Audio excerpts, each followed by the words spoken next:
ఉన్నారు వాళ్ళలో ఎవరో వాసుదేవన్ ఒకరు గారు చేసుంటారు ఇది గ్యారెంటీగా. వాసుదేవన్ గారు నాకైతే అనుమానం ఉందండి, వాళ్ళలో ఎవరో ఒకరు వాసుదేవన్ చేసుంటారు. గారు లెట్ మీ ఫినిష్. వాసుదేవన్ గారు, మా ముందు ఉన్నటువంటి ధ్యేయం ఇంటెలిజెన్స్ అయినా ఇంకొకటైనా ప్రధాన ధ్యేయం రాష్ట్రాన్ని అభివృద్ధి చేయడం, రాష్ట్రానికి పెట్టుబడులు తీసుకురావడం, ఇచ్చిన హామీలు నెరవేర్చడం.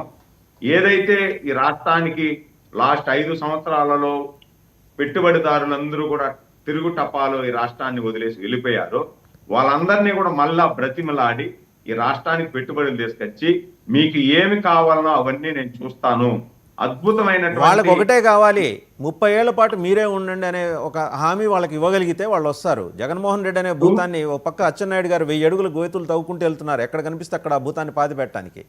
మీరు అది హామీ వాళ్ళకి ఇస్తే వాళ్ళు వస్తారు, మీరు హామీ ఇవ్వట్లేదు కదా వాళ్ళకి. ఆల్రెడీ మేము వచ్చాం కాబట్టి, మేము ఆ విధంగా హామీ ఇచ్చాం కాబట్టి 12 లక్షల కోట్ల రూపాయలు పెట్టుబడులు ఈ రాష్ట్రానికి వస్తున్నాయి. 12 లక్షల కోట్ల రూపాయలు పెట్టుబడి తీసుకొచ్చి ఈ రాష్ట్రంలో నిరుద్యోగుడు అనేవాడు ఎవ్వడూ లేకుండా ఉద్యోగ అవకాశాలు కల్పించి ముందుకు తీసుకెళ్లడమే మా సరే. దాంతో పాటు అది ఓకే, అది మనం రెగ్యులర్ గా మాట్లాడుతుంది. కానీ ఈ ఎపిసోడ్లోకి వద్దాం, ఒక్క నిమిషం, ఈ ఎపిసోడ్లోకి వద్దాం. ఇప్పుడు వచ్చేది ఆగస్టు, ఋతుపవనాలు ఎలాగ వస్తాయో ప్రతి ఏడాది జూన్ జూలైలో, ఆగస్టులో తెలుగుదేశంలో సంక్షోభం కూడా అలాగే వస్తుంటుంది. ఎవరో తెలుగుదేశంలో నెంబర్ 2 స్థానాన్ని, తెలుగుదేశంలో జనసేన ఇక్కడ సంబంధం లేదండి, మళ్ళీ చెప్తున్నా, తెలుగుదేశంలో నెంబర్ 2 స్థానాన్ని ఆశిస్తున్న ఒక నాదెండ్ల భాస్కరరావు 2 ఉన్నట్ట. ఆయన ఏమన్నా ఫైండ్ అవుట్ చేశారా మీరు? నాదెండ్ల భాస్కరరావు 2 రెడీ చేసుకుంటున్నారు. ఇవన్నీ ఫేక్ ప్రచారాలు. తెలుగుదేశం పార్టీలో నెంబర్ 1 నుండి 100 వరకు చంద్రబాబు నాయుడు గారే, 1 నుండి 100 వరకు తీసుకుంటే చంద్రబాబు నాయుడు గారే తెలుగుదేశంలో. నెంబర్ 2లు, నెంబర్ 3లు, 5లు, 10లు. నేను చెప్పేది 100 తర్వాత నెంబర్ 2 చెప్తున్నా. తెలుగుదేశం దేంట్లో అయినా 1 to 100 ఉంటాయి సార్, 100 తర్వాత ఉండవు. దేంట్లో అయినా 1 to 100 ఉంటాయి. 1 to 100 చంద్రబాబు నాయుడు గారే. ఏమో ఎందుకని చెక్ చేసుకోండి, ఏదో జరుగుతోంది, చెక్ చేసుకోండి. మీరు చెక్ చేసుకుంటూ ఉన్న సమయంలో ఒక మాట శేఖర్ రెడ్డి గారు ఒక సెకండ్ కంక్లూడ్ చేస్తా. తెలుగుదేశం పార్టీలో ఏమీ జరగదు, ఏమీ ఉండవు అలాంటివి. ఈరోజు చంద్రబాబు నాయుడు గారే మా అందరి నాయకుడు, సైకిల్ గుర్తే తెలుగుదేశం పార్టీ గుర్తు. దీంట్లో సంక్షోభాలు ఇంకొకటి దీనికి దానికంటే ఏమి ఉండవు. కానీ ఎవరో ఒకరు లేపుతా ఉంటారు, ఏదో ఒకటి పని బాట లేని లేపుతా ఉంటారు. దాంట్లో ఆ ట్రాప్ లో మేము పడేదానికి సిద్ధంగా అయితే లేవు సార్. రైట్, మళ్ళీ వస్తాం మీ దగ్గరికి. శేఖర్ రెడ్డి గారు, ఈ ట్రాప్ ఎప్పటి నుంచి వాసుదేవన్ సార్ పడేస్తాడు ఈ ట్రాప్? నేను ఆయన అడుగుతున్నా, శేఖర్ రెడ్డి, ఈ ట్రాప్ ఎప్పటి నుంచి చేస్తున్నారు మీరు? ఈ స్కెచ్ ఎప్పటి నుంచి చేస్తున్నారు?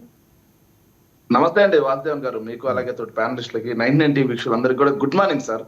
ట్రాపులు, స్కీములు, స్కాములు అన్ని మొత్తం Telugu Desam party sir, YSR Congress party కాదు. స్ట్రైట్ రాజకీయాలే. అవును, మరి మీరు శుద్ధపోసులు అది స్ట్రైట్ రాజకీయాలే, స్ట్రైట్ రాజకీయాలే, శుద్ధపోసు స్ట్రైటే. వెన్నుపోటు రాజకీయాలు ఏం చేయదు వైఎస్ఆర్ కాంగ్రెస్ పార్టీ. మాత్రమే. ఆగండి సార్, మీరు ఎంతసేపు మాట్లాడారు కదా, గమ్ముకున్నా కదా, కొంచెం నోట్ చేసుకుని ఇట్లా పేపర్ పెన్ తీసుకుని నోట్ చేసుకోండి, మొత్తం పేపర్ పెన్. ఓకేనా సార్? ఒక విషయం వాసుదేవన్ గారు, అడిగే ధైర్యం జనసేనకి లేదు, ఇచ్చే ఉదారత తెలుగుదేశం పార్టీకి లేదు. అనవసరంగా పాపం జన సైనికుల ఆత్రమే కానీ పవన్ కళ్యాణ్ గారు పెరిగేదేం లేదు సార్ అక్కడ. సార్ నేను స్ట్రైట్ గా చెప్తున్నాను సార్, వినూత దంపతుల అంశమే తీసుకున్నాను సార్. వినూత కోట దంపతుల హత్య ఏదైతే, ఆ రాయుడు అనే డ్రైవర్ హత్య అంశంలో వాళ్ళు ఆరోపణ చేశారు ఎవరి మీద? బొత్సల సుధీర్ గారి మీద, ఎమ్మెల్యే. కానీ ఈ రోజు వరకు బొత్సల సుధీర్ గారి మీద తెలుగుదేశం పార్టీ అధిష్టానం కనీసం పిలిచి మాట్లాడిందా?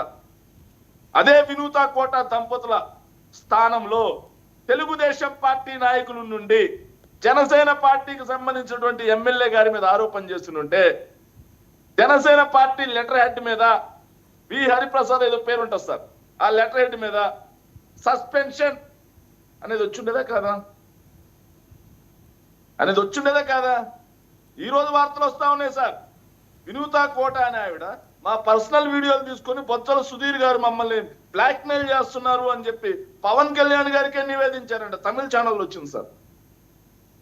పవన్ కళ్యాణ్ గారికి నివేదిస్తే నేను చంద్రబాబు నాయుడు గారితో మాట్లాడి మీ అంశం సెటిల్ చేస్తా అని పట్టించుకోలేదు. శేఖర్ రెడ్డి గారు, మీరు ముగ్గురు అంటే సరిహద్దు జిల్లాలో ఉన్నారు కాబట్టి తమిళం అర్థమవుతుంది, మా బొట్టలకు అర్థం కాదు కదా, దాన్ని ట్రాన్స్లేట్ చేసి చెప్పండి అదేదో. నేను అదే చెప్తున్నాను సార్, ఒక్కసారి ఎఫ్ఐఆర్ కాపీ చూడండి. అట్ ది సేమ్ టైం పోలీసులు విచారణలో మళ్ళీ